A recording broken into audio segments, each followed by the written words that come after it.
Well, hello and welcome. You are now listening and perhaps watching the Spark Your Creative podcast. I am your host, Sharon Burton of Spark Your Creative Coaching, and I am so happy that you are here to join me for another episode. And I am really excited about this one. This is a gentleman that I've been following on social media for a while, but we're going to talk a little bit about what it means to be a spiritual artist.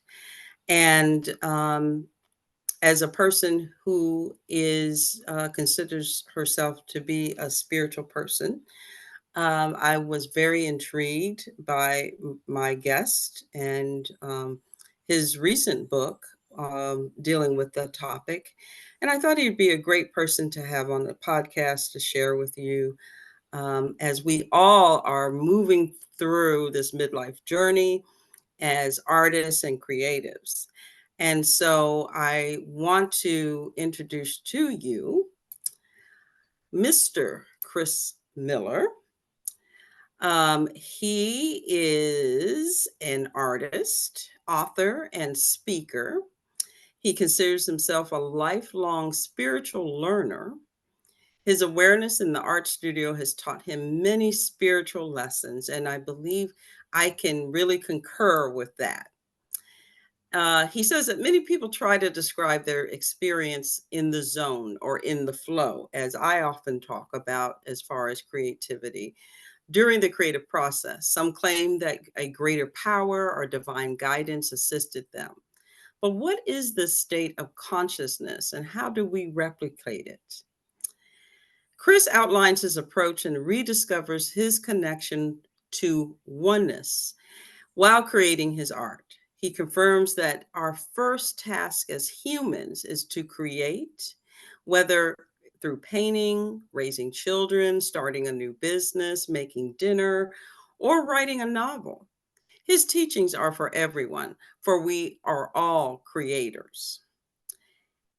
Chris's book, The Spiritual Artist, deserves a place on your bookshelf right next to The Artist's Way, The Inner Game of Tennis, and Zen and the Art of Motorcycle Maintenance, really highly regarded books on creativity. His vision is to free artists from limiting beliefs and help them discover their unique creative DNA. His workshops focus on the moments of awe, creating sacred space, being present, the power of emotion, intentional attention, wholeness, love consciousness, the ability to monitor your thoughts, and learning how to listen. Chris rediscovered his connection to creative intelligence, as he calls it, whenever he enters his art studio. His retreats and podcasts help people recognize their creative DNA, to find their inner calling, and recognize their connection to all that is. He's the second person I've interviewed this week, cybersecurity awareness expert at Yale University by day. Oh, no, I'm sorry. Messed that up. Okay. All right. I think I'm good. I'm good. I'm good. Uh, Chris, how are you? I'm doing good. I didn't mean to do that. We I got finally your notes mixed up. we Um, finally got this connected. It's been that kind of a week, so we're good, right? yes, we're good. I think it's something we're not in, we're still in Pisces season, right? Yeah, it's Aries Wow. season's coming up. Yeah, watery and emotional and all kinds of stuff. It's great to see you. Well, it's nice to see you. Yes. And I've been really excited to have you on the podcast. I've been a fan of what you share. And we both have similar approaches to um, working with people about their creative gifts and, working through their creative, whatever, their passions. And I think, the thing that really struck me is just how interesting, how the whole spiritual aspect of how you approach your work and how you see yourself as an artist. And so, from what I've read, about through the book and what I've read about you, it well, how about this? You tell me your journey going into, um, the visual arts and how you got to where you are. Because I know you didn't start off doing art as your main thing. No, it's funny you talk about the watery sign. There's there's thunder going off in the background. I mean, Wow. we've just got a lot of water going on here. Yeah. Which and it never rains in Dallas, so it's great. Um, Actually, it's funny. I had a whole lifelong journey with art, and I share this in the book. But when I was very young, I had a really traumatic experience with making art. I used to live in Pittsburgh, and I was part of. I was picked out from my teacher in like second grade as a talented artist, and I went to this Carnegie Mellon Saturday morning art classes.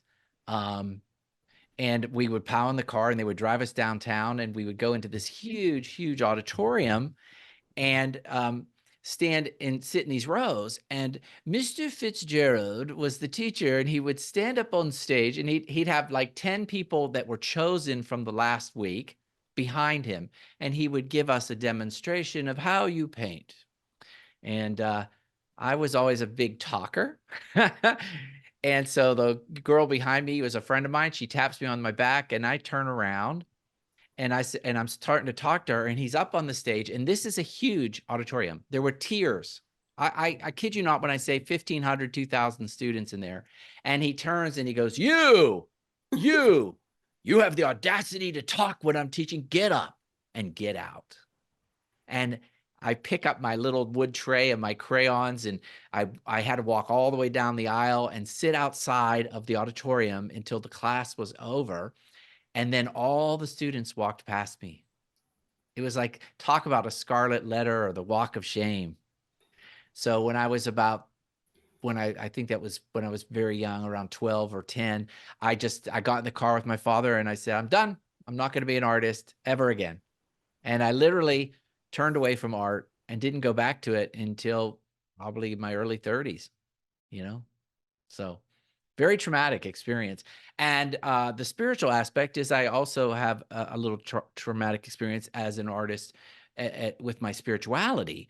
Is I was a very passionate Catholic child, and I was very involved in the church. I volunteered. I did all kinds of work. I taught CCD to the second graders. I was very passionate. And then when I hit puberty and started realizing that I was gay, and the priest was up there saying these terrible things about gay people, that I sat there and I was like, wait a minute. I'm the same guy that just bought treats in for the second grade class and painted the gym and went out there and worked the fairgrounds for the church. How can I be evil or wrong? And so I actually walked away from God right, around 18 or 19. So at 18 or 19, I walked away from art and God. Didn't come back to it until I was in my 30s. So, Yeah, I thought that was, and I'm glad that you mentioned that because I thought that that whole experience and how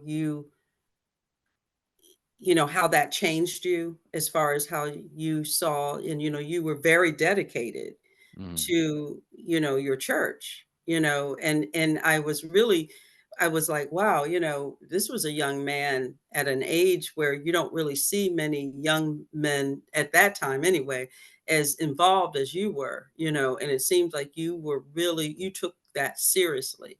And I said, wow, how many people, when I read that, I was like, well, how many people have that experience right now? You're in church, you're really involved, and then someone says something that just is not in alignment with who you are. And how many people have turned away from, organized religion, and I'm going to say it from that yeah. perspective. And even myself, I mean, I have not been as involved with organized religion for quite some time myself, for for different reasons, and I know that there's been a lot of talk about the decline of this generation really being involved with church, So I just think about those kinds of things. But anyway, the part that really got me though was in the very beginning.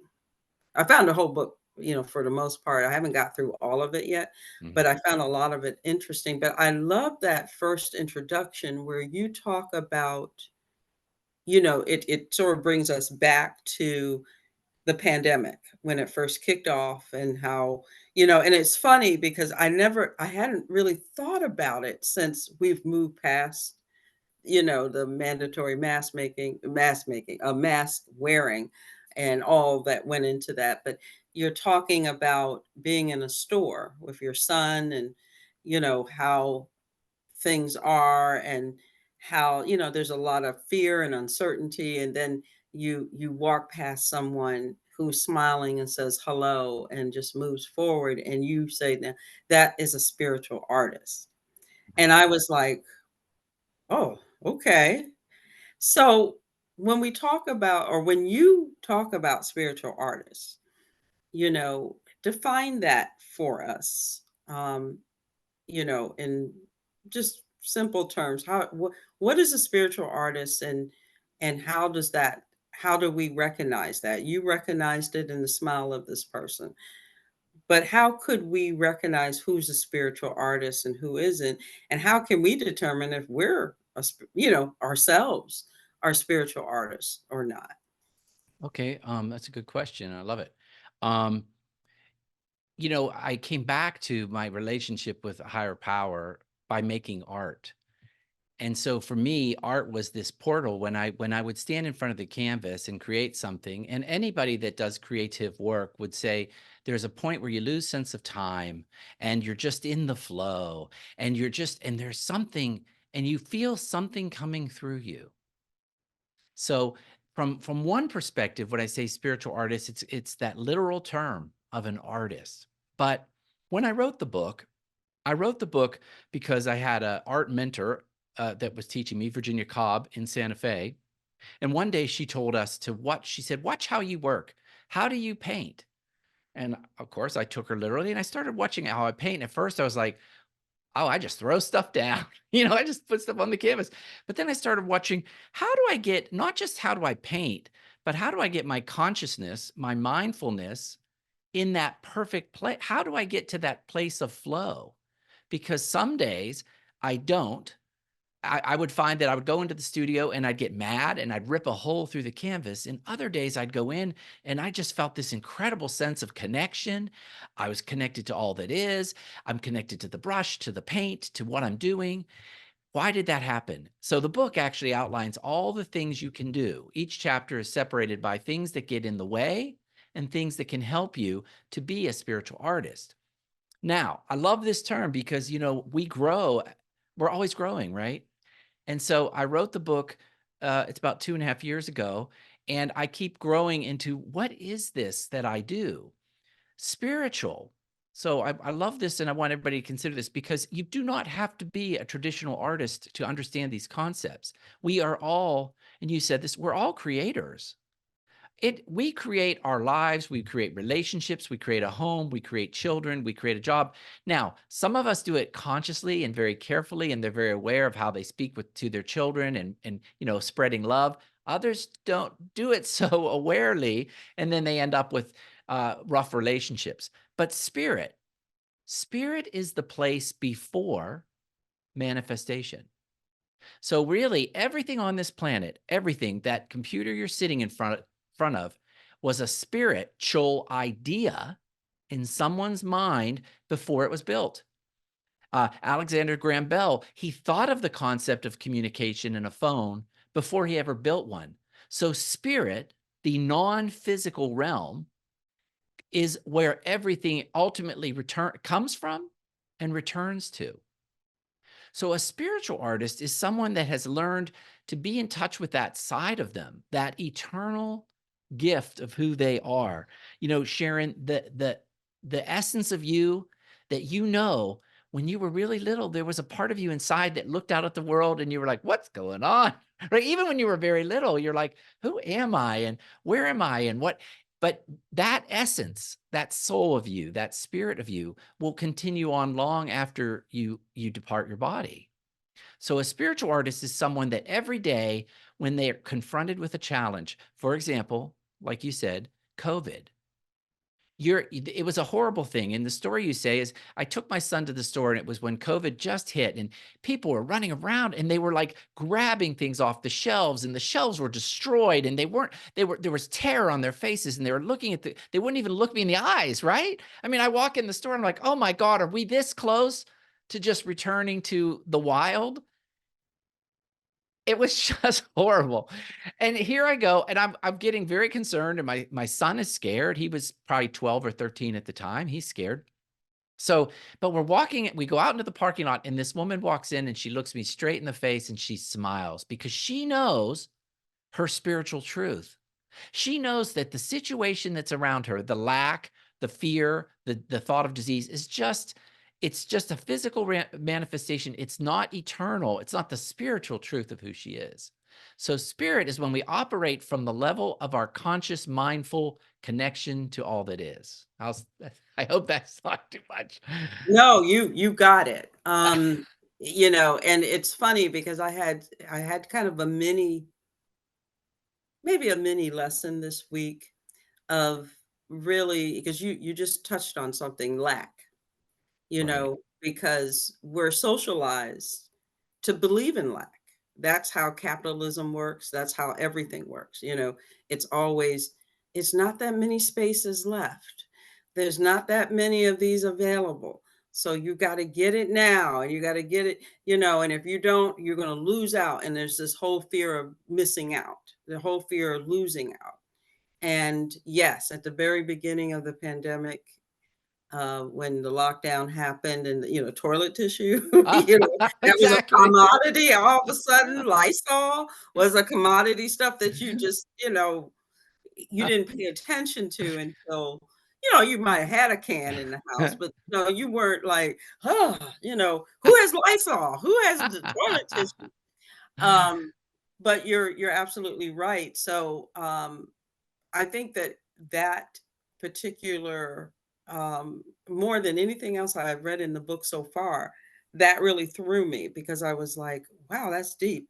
That he identified this woman because she knew her truth, or at least we like to think that she did anyway. But she And probably did because, with the terror and I sometimes I wonder how do people think about how they showed up now, but I was reminded this week about lack and that how we are so strongly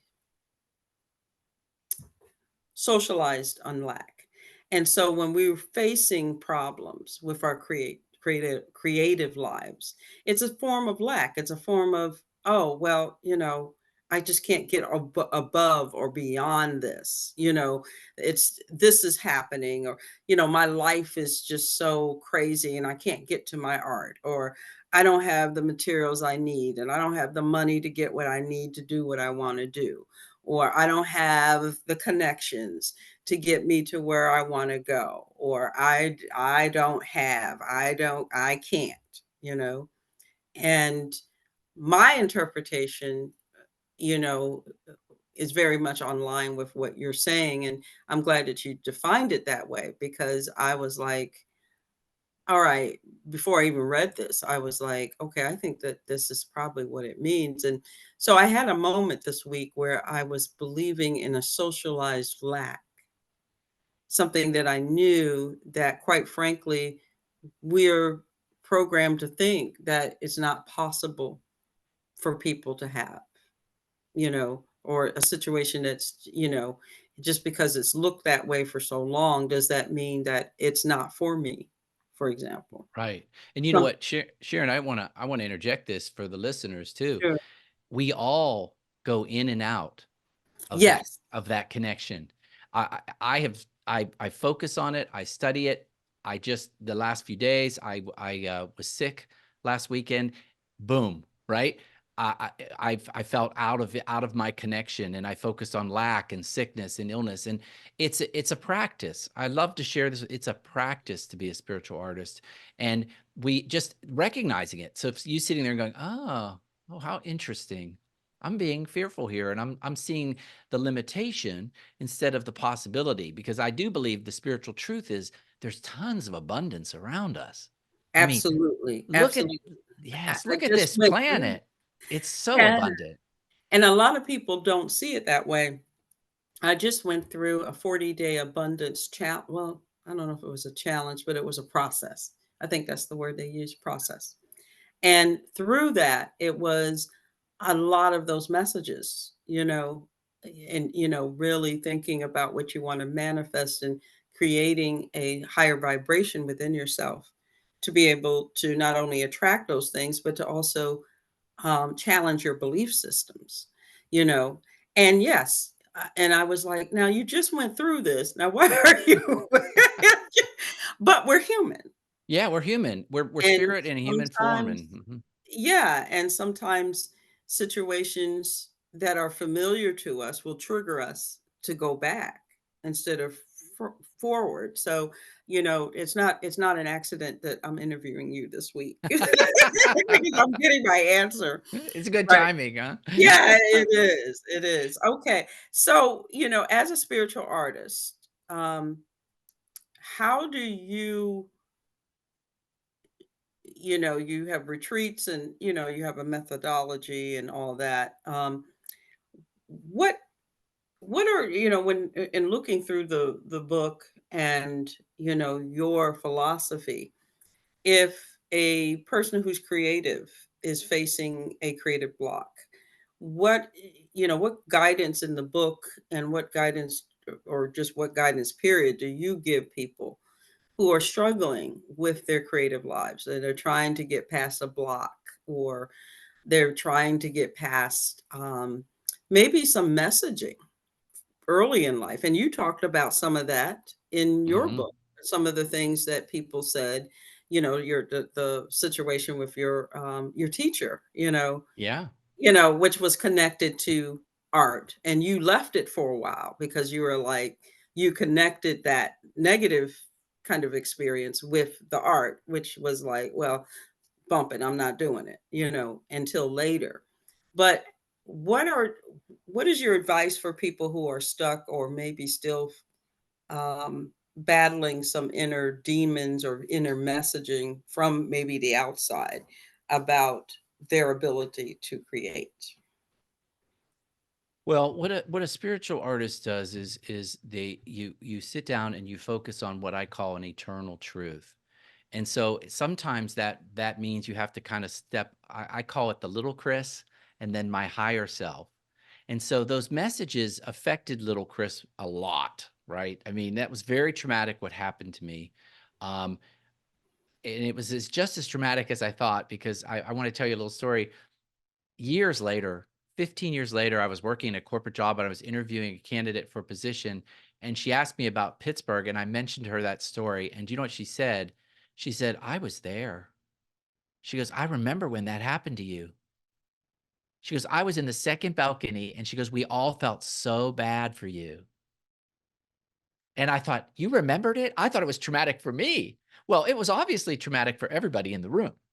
So what you have to do is you have to step back from that mind. And I talk about one chapter in my book, watching your thoughts. And you want to get to that place where you kind of turn off your mind.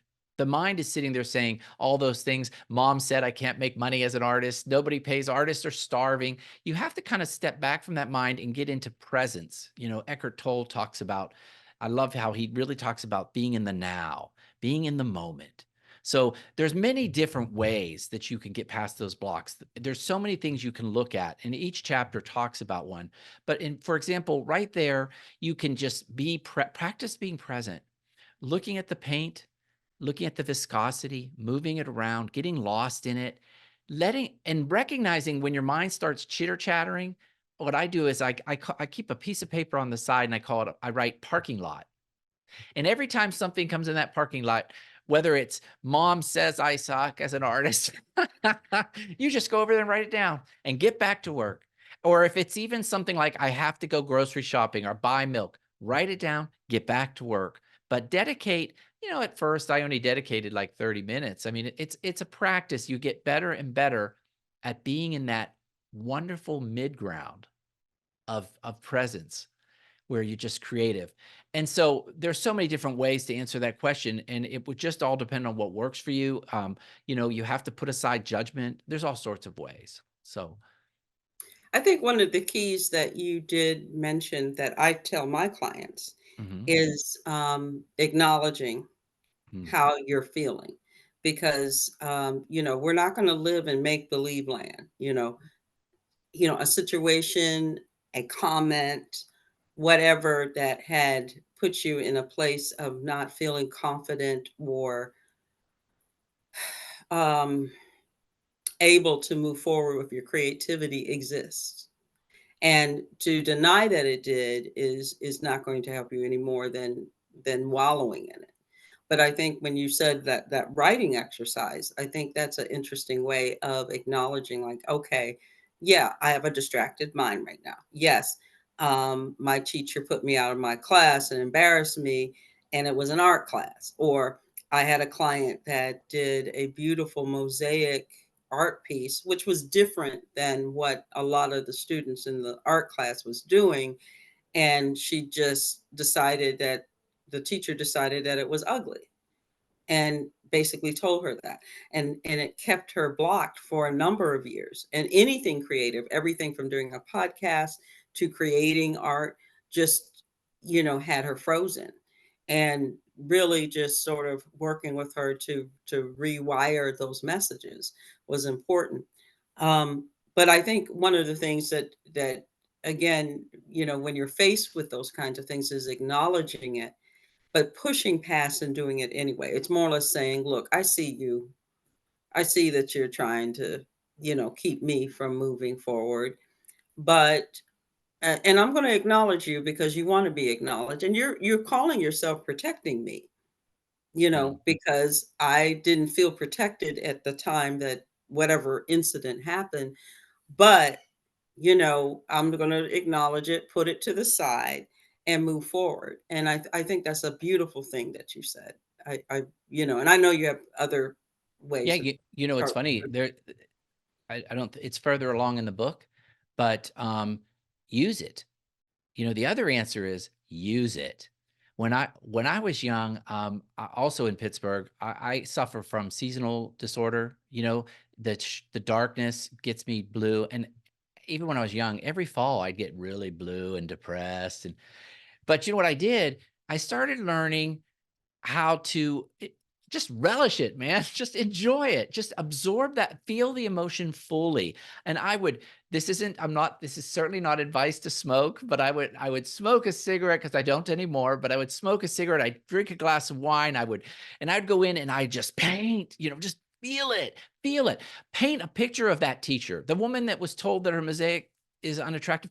Go home and paint a picture of that teacher and just totally feel the anger, because you can't, like you said, you can't resist it. You cannot resist emotions. You have to let them flow through you. Terry Martin is an artistic director. I quote him later in the book. He talks about how you have to just emotion. Emotions are energy in motion. So you can't stop them. You have to let them move.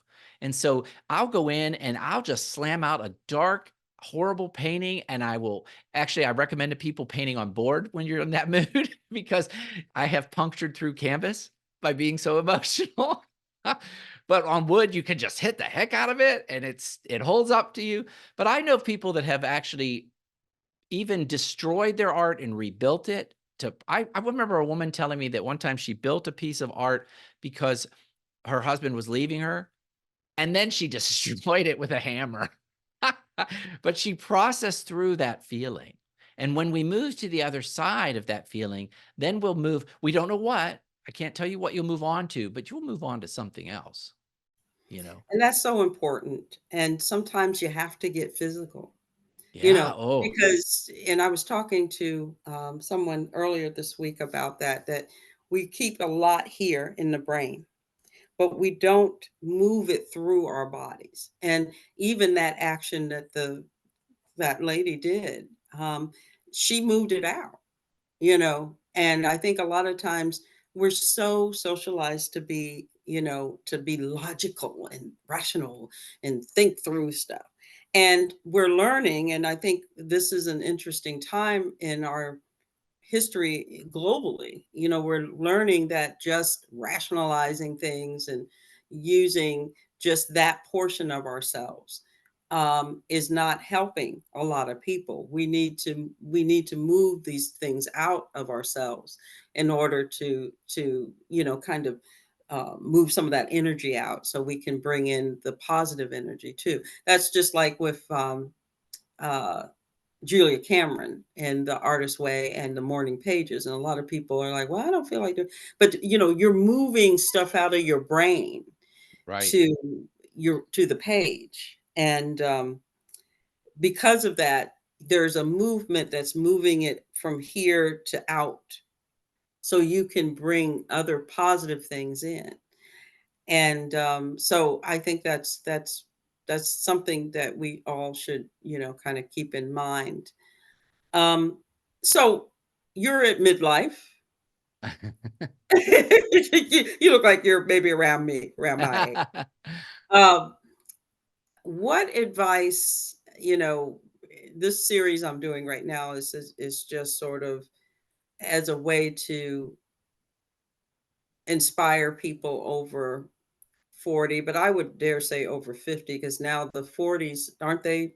They're the older millennials now, so, you Yeah. know, they're already empowered, so, in a lot of ways, you know, artistically, because that generation, they were encouraged to do art, whereas I think our generation, we unless we had parents that were like, "Yeah, do it," you know, we were socialized differently about our pursuits after high school. You know, we were told that, well, you know, you're not going to make any money as an artist. And you know, I think that's a cool thing. And maybe you can go back to that later, but, you know, you need to do something in business or engineering or science or health or, you know, law. You know, that's what it was when I was coming out of high school in the mid 80s. So, you know, I think a lot of the people I'm working with now are just getting back to their creative life or their creative passion, or rediscovering or discovering that they have this creative side that they've suppressed for so long as they had to raise children and take care of this and, you know, live the life of a what we call a productive adult in this society, Right. right? Right. Um, and even that's being questioned now. But anyway, Well, which is good 'cause we're putting it all out on the table. What is really real or what isn't? But what is your advice for someone that might be, you know, in their 50s or 60s, they're getting ready to retire or have retired? They want to relaunch, maybe get back to playing the saxophone that they played in high school, or they've always wanted to learn crochet or knitting, or they want to do something creative, acting, you know, and they may think that, well, you know, isn't it a little late for that? Or I feel kind of ridiculous doing that, or, you know, can I do it? Does it make sense for me to do it? What from a spiritual artist perspective, what advice would you give to that person?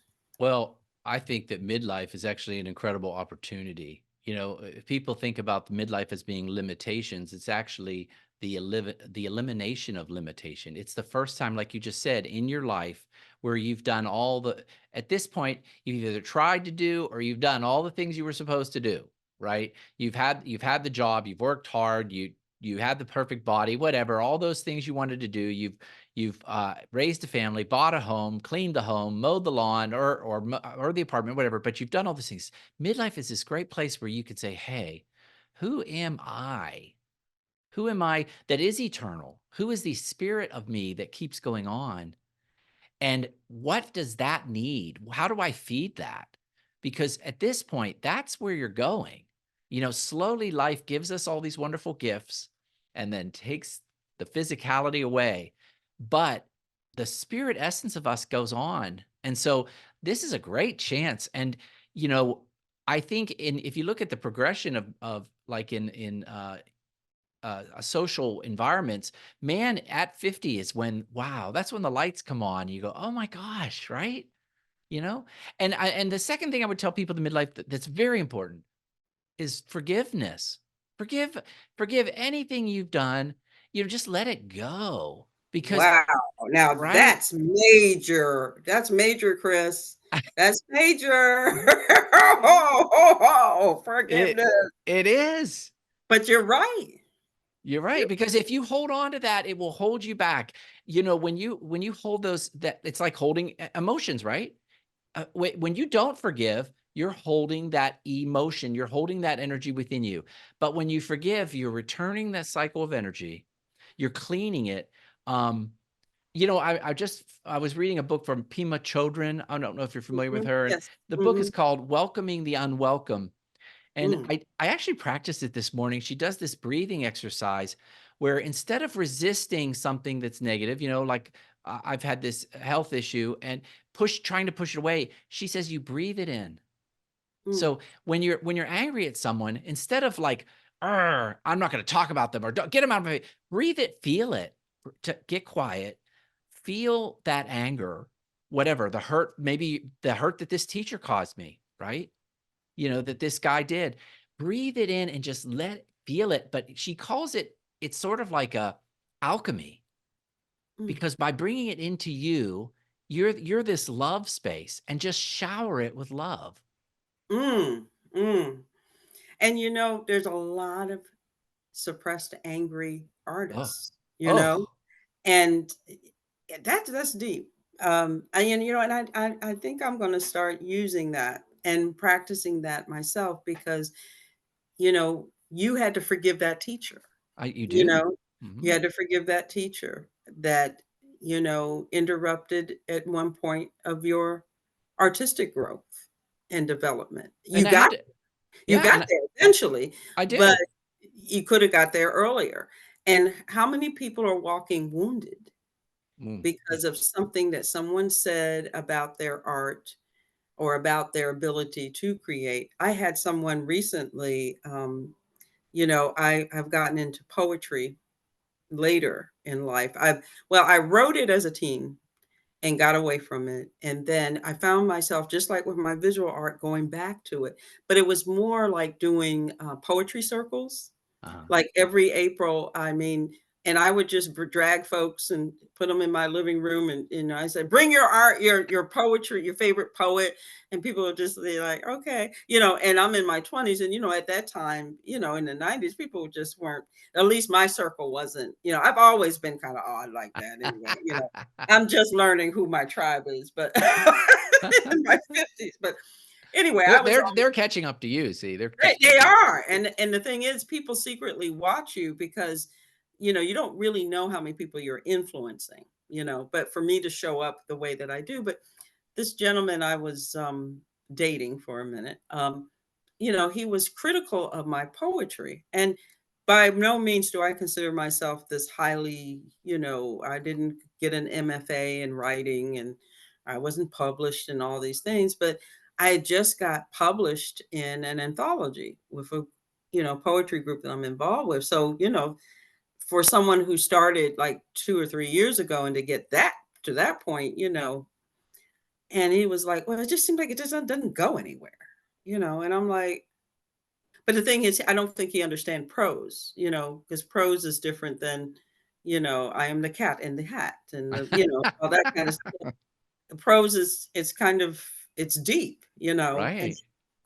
he was like, "It just seems like it just doesn't go anywhere." Now, this is somebody who doesn't know anything about poetry, doesn't read it, doesn't appreciate it or anything. And it hurt me because I was like, well, dad,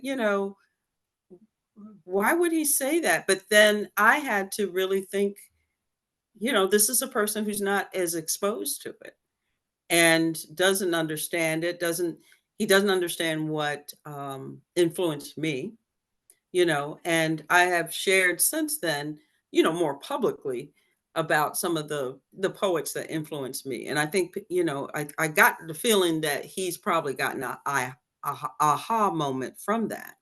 But I also had to go through a period of forgiveness, not from, staying stagnant because, okay, this person says it wasn't good, I must not be good.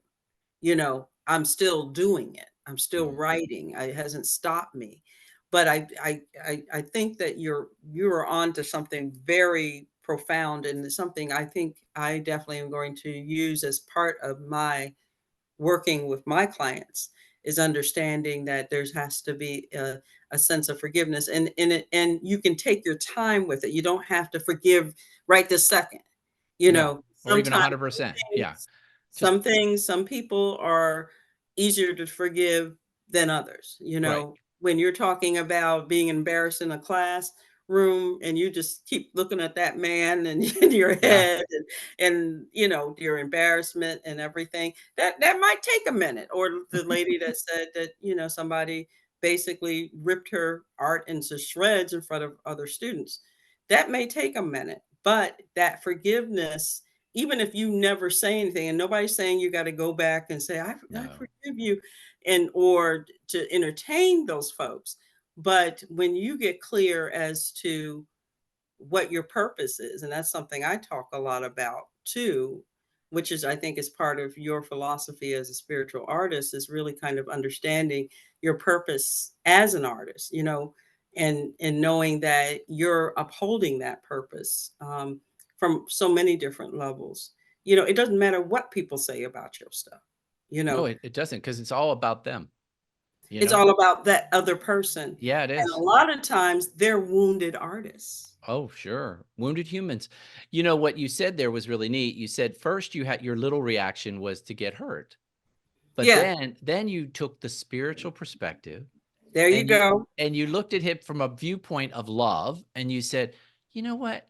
He just doesn't have the education." And see, you could open that door and see that he doesn't know.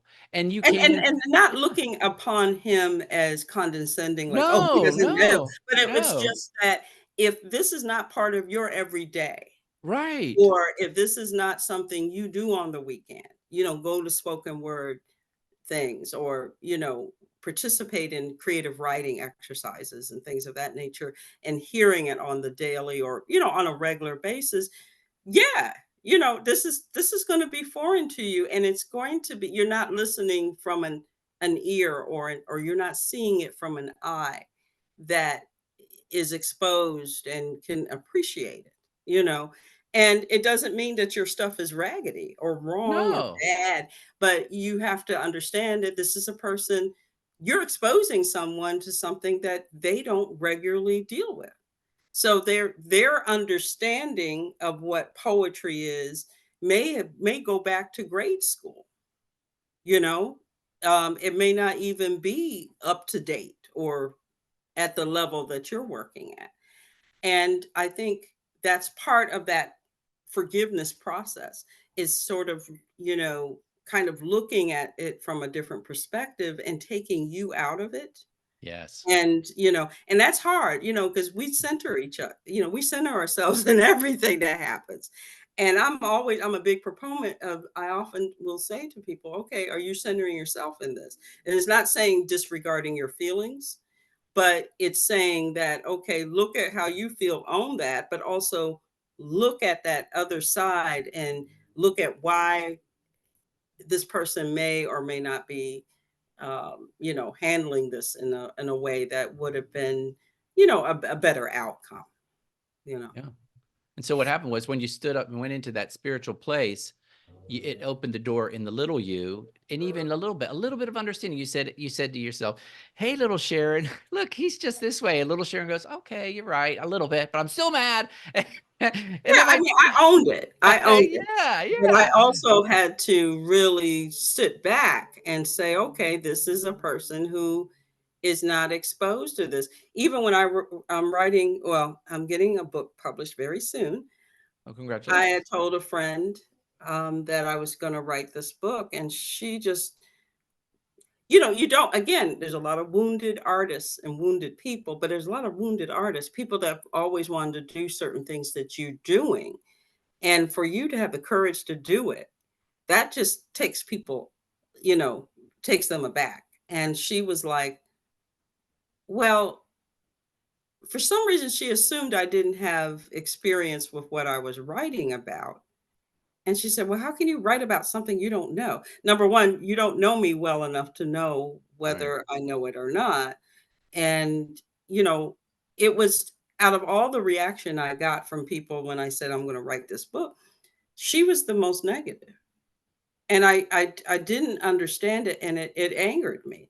And in some ways, I had more appreciation from where the gentleman I was dating was coming from than for someone to just sort of basically say that I was not qualified to do it. You know, and but I also had to look at her and say, "Okay." I had to look at some things that were going on in her life at the time and Right. say, "Okay, you know, she's not really in the best of places for a lot of different reasons that she's not sharing, and that's okay. We, you know, we all have our boundaries." But I had to realize that there's wounded artists, writers, you know, creatives that want to do these things and wanted to do that and have never voiced it, never said it.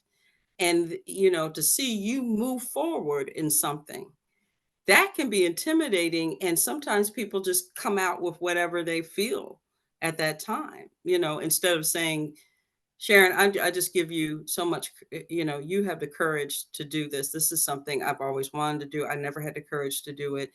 I had someone telling me I didn't know what I was doing. You know what I'm saying? But she was feeding me what someone had fed her when she had tried to do. See, and you can see where your conversation, the way you're talking, that you're jumping back and forth between you, little Sharon, and your spiritual Sharon, and you're going, but I understand. I understand. She was Absolutely. right. But you gotta be in touch with You both sides of yourself. And you have to, you know what's funny, and what I want to share with the listeners is you're never there. It's not like you never reach a point where I never get bothered by No, you anybody. don't. You don't. But you have to stand back because your Uh-huh. first trigger is gonna have you going from 0 to 100 in anger or hurt or sadness or frustration. But you got to learn to dial that thing back. And you got to give yourself patience Mm. Mhm. and you got to give yourself grace. You can't beat yourself over yourself for being, oh, I shouldn't have gotten angry. No, that's a normal reaction. The problem is if you stay there and you don't dial it back and start seeing things from a 360 angle. When you Right. start seeing it as just black and white, you know, I'm mad. They said this and I'm mad and I'm, you know, when we don't see that there is a human side, even if they're mean as you know what, that there's a human side. There's usually a hurt little person, as you said, you know, your inner child, whatever you want to Right. call it. There's a hurt inner child from where that comment, where that whatever came from. And so, you know, it's recognizing that. And yeah, I'm a spiritual artist too, daggone it. Exactly. And you know what? I want to go back to one of the things that to remind people too is it's not just forgiving all the wrongs that have been done to you, and it does take time, but also forgiving yourself. Like, Absolutely. right, Yeah, oh, why did I absolutely. do this or I didn't do something, and oh my gosh, I can't believe that. So, I'm going to forgive myself that my phone just rang. Um, well, you know, we have to forgive ourselves. We have to forgive ourselves from a lot of different things. But anyway, Chris, we could talk Yeah, all I, day because I I can know. tell we are like soul family right here. How can people find out about you, Chris, Okay, and I I about your do book? I do have a website called spiritualartisttoday.com, and I have a book on Amazon called The Spiritual Artist. I have it here. We are designed to create. It's on Amazon. You can order it and they'll deliver it right to you. I also do spiritual art retreats where I use the practice of making art. We do art and we also process self-consciousness, issues of pain, ease, letting go of things. We're learning who we are. What is our unique creative DNA? Because what I want people to do is be more aware of who they are, because I do believe every one of us has something unique to share with Yes. this world.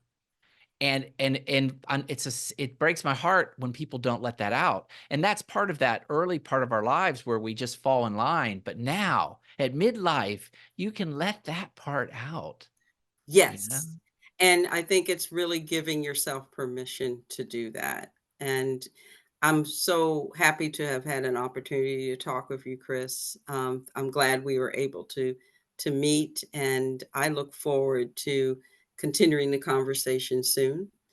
And for Yeah. those of you that are listening, thank you for listening to this podcast. We really do appreciate that.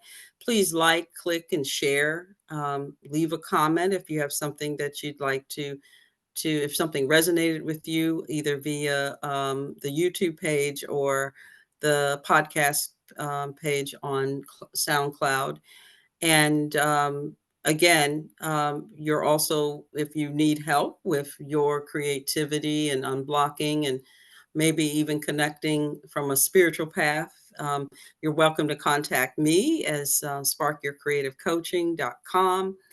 And I am also on Instagram and Facebook and would love to hear back from you. Take care and look forward to you participating in the next episode. Bye bye.